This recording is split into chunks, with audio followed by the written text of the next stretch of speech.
हादिया हो गई।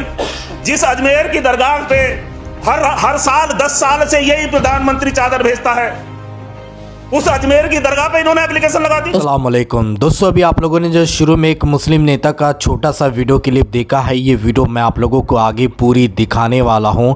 जो इस वक्त ये वीडियो सोशल मीडिया पर काफ़ी वायरल हो रही है। सर, इस मुस्लिम नेता ने मंदिर मस्जिद को लेकर जो इस वक्त पूरे भारत देश के अंदर विवाद चल रहा है, काफ़ी अच्छे अंदाज में उन अंधभक्तों को जवाब दिया है जो अंधभक्त मंदिर मस्जिद को लेकर विवाद कर रहे हैं, अजमेर दरगाह को लेकर विवाद कर रही है। इसी तरह से इस मुस्लिम नेता ने अजमेर दरगाह को लेकर यह भी कहा है कि हर साल अजमेर दरगाह पर हमारे देश के जो प्राइम मिनिस्टर है नरेंद्र मोदी जी, वो हर साल चादर भेजते हैं, लेकिन कुछ अंधभक्त जो है इसी अजमेर दरगाह के नीचे शिवजी का मंदिर बता रहे हैं। तो ऐसे अंधभक्तों को आज इस मुस्लिम नेता ने बहुत ही ज़बरदस्त करारा जवाब दिया है, जो कि मैं आप लोगों को इस मुस्लिम नेता का यहीं पर पूरा वीडियो क्लिप दिखाने वाला हूं। लेकिन वीडियो दिखाने से पहले आप सभी से रिक्वेस्ट करना चाहूँगा, प्लीज़ इस वीडियो को ज़रूर लास्ट तक देखिए और जितना हो सके इस वीडियो को ज़्यादा से ज़्यादा शेयर ज़रूर कीजिए। तो आइए सबसे पहले ये वीडियो क्लिप देखते हैं, फिर आगे हम बात करते हैं।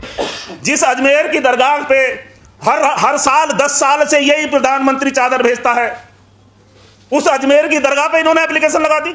लश्कर भी तुम्हारा है, सरदार भी तुम्हारा है, तुम झूठ को सच लिख दो, अखबार भी तुम्हारा है। और इस दौर के फरियादी जाएं तो कहां जाएं, सरकार तुम्हारी है, दरबार तुम्हारा है। लेकिन दोस्तों, इस शेर का अगला पहलू यह भी है कि जुल्म का दौर है, बहुत दिन नहीं रहने वाला। खूने मजलूम है, ज्यादा नहीं बहने वाला। इन अंधेरों को चीरता हुआ इनकलाब आएगा। तू अगर फिरौन है तो मूसा भी जरूर आएगा, तू अगर रावण है तो राम भी जरूर आएगा, तू अगर कंस है तो कृष्ण भी जरूर आएगा। तो दोस्तों, वो दौर आने वाला है। आज की जो विपक्षी पार्टियां हैं, उनका मकसद सिर्फ यह है कि वो वोट तो ले लेते हैं, लेकिन ये नहीं कहते कि अगर मेरे किसी ने थप्पड़ मारा है तो मेहंदी हसन, सिर्फ वोट लेते हैं, सिर्फ वोट लेने की राजनीति करते हैं। और जब कोई बात होती है तो उन्हें यह नजर आता है कि अगर हम इसके लिए कुछ कहेंगे तो ये हमसे नाराज हो जाएगा। सिर्फ ये सोच के वो लोग बैठे हैं, वोट लेने के लिए सारी बातें कर देंगे। लेकिन जब हालात ऐसे होते हैं, जब वो सरकार, जब ये बीजेपी, जब ये देश में आग लगाना चाहती है, तो ये लोग, इनके मुंह में दही जम जाती है। ये लोग नहीं बोलते। और आज तो बड़ा आसान तरीका निकाल लिया है। आज तो इतना आसान तरीका निकाल लिया कि कोर्ट एक एप्लीकेशन लेके जाओ और किसी भी बिल्डिंग को खुदवा दो, चाहे वो बड़ी मस्जिद हो, चाहे वो, और हादिया हो गई। जिस अजमेर की दरगाह पे हर साल 10 साल से यही प्रधानमंत्री चादर भेजता है, उस अजमेर की दरगाह पे इन्होंने एप्लीकेशन लगा दी। इससे ज्यादा कोई हद हो सकती है? हम किसी छोटी मस्जिद की, किसी और की जगह की बात कर सकते हैं, चलो भी हो सकता है कोई विवाद रहा हो। और हमारे साथ सुप्रीम कोर्ट के वकील बैठे हैं, हमारे साथ वीरपाल मलिक जी बैठे हैं, हमारे साथ जो कानून के जानकार है वो बैठे हैं। जब एक बात तय हो गई कि 1947 के बाद जो धर्मस्थल जिस तरह से है उसी तरह रहेगा, उसमें कोई परिवर्तन नहीं होगा, तो फिर कौन से कानून के तहत आप ये काम करते हो? न तेरा है न मेरा है, ये हिंदुस्तान सबका है। न तेरा है न मेरा है, ये हिंदुस्तान सबका है।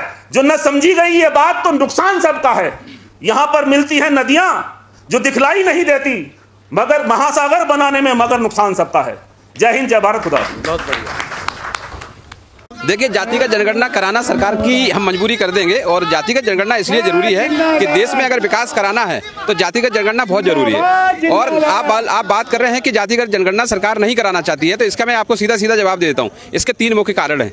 नंबर 1, नंबर 2 सुप्रीम कोर्ट, और नंबर 3 चुनाव आयोग। सरकार को ओवर कॉन्फिडेंस है, इन तीनों चीज़ों पे उन्होंने कब्जा कर लिया है। इसलिए जनता का और लोकतंत्र का, आज के समय में लोकतंत्र का कोई भी इसमें विश्वास नहीं बचा है। लोकतंत्र को ये चाहते ही नहीं है कि हम लोकतंत्र को जिंदा रखें। यही कारण है कि वो जनता को किसी भी प्रकार का डर उनके अंदर है नहीं। लेकिन हम इस बात को फिर आश्वस्त कर रहे हैं कि चाहे बलिदान देना पड़े, लेकिन हम जातिगत जनगणना करा के रहेंगे। ओबीसी महासभा का अनेक संगठनों के साथ आज महापंचायत है। महापंचायत में हम सभी लोगों ने आह्वान किया है और हम लोग संकल्प लेंगे कि दिल्ली सहित हम पूरे भारत से हम सदस्य सारे लोग आए हैं, और ओबीसी की जातिगत जनगणना, एससी की जातिगत जनगणना और सामान्य वर्ग की भी जातिगत जनगणना कराने के लिए हमने मांग की है। क्योंकि हम ये चाहते हैं कि जो 3% लोग हैं, जो 5% लोग हैं, जो 7% लोग हैं, उनकी वो हिस्सेदारी के मामले में 80% कब्जा किए हुए हैं। तो मैं ये देखना चाहता हूँ कि ऐसा क्यों है। ऐसा क्यों हो रहा है? ओबीसी के जातिगत जनगणना का मुद्दा इसलिए इम्पोर्टेंट है कि देखो, एक हमारे पास डाटा है, हमने देखा है कि राष्ट्रपति सचिवालय में कुल पद 49 हैं, जिसमें 45 सवर्ण हैं और SC ST के 4 हैं, ओबीसी का 0 है। इसी प्रकार से बहुत बड़ी लिस्ट है। देखिए, आप दिखा दीजिए इसको, पूरे देश को देखना होगा। ये लिस्ट है, ये लिस्ट मैंने निकलवाई है।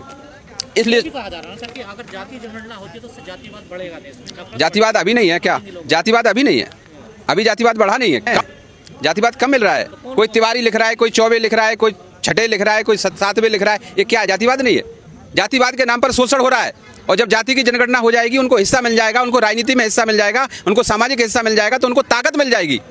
ये जो रिजर्वेशन है ना, ये कोई भीख नहीं है, ये प्रेजेंटेशन है, ये हिस्सेदारी है। और मैं चाहता हूँ ओबीसी महासभा के नेतृत्व में कि हिस्सेदारी सबकी होनी चाहिए।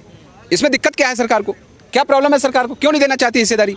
इसका हिस्सेदारी इसलिए नहीं देना चाहती कि जो 3% लोग हैं, वो 80% जो देश की आर्थिक स्थिति पे 80% पे कब्जा है, तो वो सरकार इसीलिए इनसे डर रही है कि ये 80% लोग हैं, जो लोग आज भूखमरी के कगार पे हैं, जो 3% लोग हैं, वो आज पूरी तरीके से इनका फिर भी दबाव नहीं बना पा रहा सरकार। देखिए, दबाव क्या? दबाव सरकार से बड़ा कुछ नहीं दबाव होता है। सरकार के पास सारे सिस्टम पे कब्जा है, EVM पे उनका कब्जा है, चुनाव आयोग पे उनका कब्जा है, सुप्रीम कोर्ट पे उनका। 3 ही तो ताकतें हैं हमारे देश की।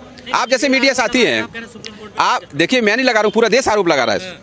मैं आरोप नहीं लगा रहा हूँ, पूरा देश आरोप लगा रहा है। जगह जगह आरोप लग रहे हैं, आप देख लीजिए ना, कहाँ आरोप नहीं लगे। बिहार में चुनाव कौन कह रहा है सबूत नहीं मिले? अभी महाराष्ट्र में चुनाव हुआ, एक परिवार के वहाँ पे 10 वोट हैं और वही प्रत्याशी है और उसकी बूथ पे 2 वोट निकल रहे हैं, तो उसके 10 मेंबर के वोट कहाँ चले गए? तो फिर विपक्ष क्यों नहीं आवाज उठाता इसको लेकर? देखिए, विपक्ष इसलिए आवाज उठाता, मैं आपको बार बार बता रहा हूँ कि ओबीसी का नुकसान तो सभी ने किया है। आज मैं पक्ष और विपक्ष की बात नहीं कर रहा हूँ, मैं ये कह रहा हूँ कि आज केंद्र में भारतीय जनता पार्टी की सरकार है, उससे पहले कांग्रेस सरकार थी, कांग्रेस सरकार ने भी नहीं कराया। कांग्रेस सरकार का भी पक्ष थोड़ी कर रहा हूं मैं तो ये कह रहा हूं कि हमारे लिए कांग्रेस और मानवर कांसीराम साहब ने क्या कहा था कि कांग्रेस और बीजेपी सांपनाथ और नागनाथ हैं, तो उसमें मानवर साहब ने गलत क्या कहा था? आज वही तो है, वही चीज हो रही है। हम लोगों को ना कांग्रेस ने जनगणना के लिए हमें आगे आने दिया और ना भारतीय जनता पार्टी आने आगे दे रही। ओबीसी के इतने नेता हैं, SC ST के इतने नेता हैं, सांसद। अरे नहीं है, ये गुलाम है, नेता नहीं, इनको नेता नहीं कहते हैं। नेता मानवर कांसीराम साहब थे। अखिलेश यादव नेता नहीं है, तेजस्वी यादव नेता नहीं है। देखिए, अखिलेश यादव तो बात बोल रहे हैं ना, पीडीए की बात कर रहे हैं ना, पीडीए की बात तो की है ना अखिलेश जी ने। मैं ये नहीं कह रहा हूँ, मैं इनकी बात कर रहा हूँ। जैसे हमारे भारतीय जनता पार्टी में ओबीसी के लीडर हैं, मैं उनकी बात कर रहा हूँ। वो नहीं बोल सकते, वो बात करके दिखाएं जातिगत जनगणना की। SC के 131 सांसद हैं, बात करके दिखाएं, लेकिन गुलाम है, ये बात नहीं करेंगे। इनको बात करने से कोई मतलब नहीं। तो मैं कह रहा हूँ कि हमारा रास्ता यही है कि हम सभी लोग, पूरे देश के लोग इकट्ठे हुए हैं, पूरे देश के लोग हम इस दबाव को बनाएंगे और सरकार को और आपके सोशल मीडिया के माध्यम से, आप सभी साथियों के माध्यम से ये आवाज को बुलंद किया जाएगा। पूरे देश में बुलंद है। मोदी जी भी तो ओबीसी से ही आते हैं। मोदी जी ओबीसी हैं या नहीं है, ये तो मोदी जी को पता होगा। वो तो कहते हैं कभी हम 35 साल भीख मांगी है, कभी मुझे क्या पता भीख मांगी, कौन सा सर्टिफिकेट दे रहे हैं भीख मांगने का? आज जो पार्टी सत्ता में बैठी है, वो डिवाइड एंड रूल की पॉलिसी लेके बैठी है। हिंदू को मुसलमान से लड़ा दो। अगर हरियाणा में चुनाव होता है तो वहां हिंदू मुसलमान की लड़ाई नहीं है, इसलिए वहां 35 को 1 से लड़ाओ। महाराष्ट्र में चुनाव जब होता है तो वहां तो सरकार छीन ली भी जाती है। तो जी हाँ दोस्तों, आप लोगों ने इस मुस्लिम नेता का ये वीडियो क्लिप देखा है जो इस वक्त सोशल मीडिया पर काफ़ी वायरल हो रहा है, जिसमें किस तरह से इस मुस्लिम नेता ने उन अंधभक्तों को जवाब दिया है जो अंधभक्त हर मस्जिद के अंदर मंदिर को खोज रहे हैं, हर मस्जिद के अंदर मंदिर तलाश कर रहे हैं और यही मांग कर रहे हैं कि हर मस्जिद का सर्वे किया जाए। मंदिरों को तोड़कर मस्जिदें बनाई गई है, इसलिए अब हम मस्जिदों को तोड़कर यहाँ पर मंदिर बनाएंगे। इसी तरह से अजमेर दरगाह को लेकर भी ये दावा कर दिया गया है कि अजमेर दरगाह के नीचे भी शिव जी का मंदिर है, इसका भी सर्वे किया जाए। मामला कोर्ट में पहुँच चुका है। कोर्ट ने आने वाली 24 जनवरी को अगली सुनवाई की तारीख दी है। अब देखते हैं आगे क्या होता है।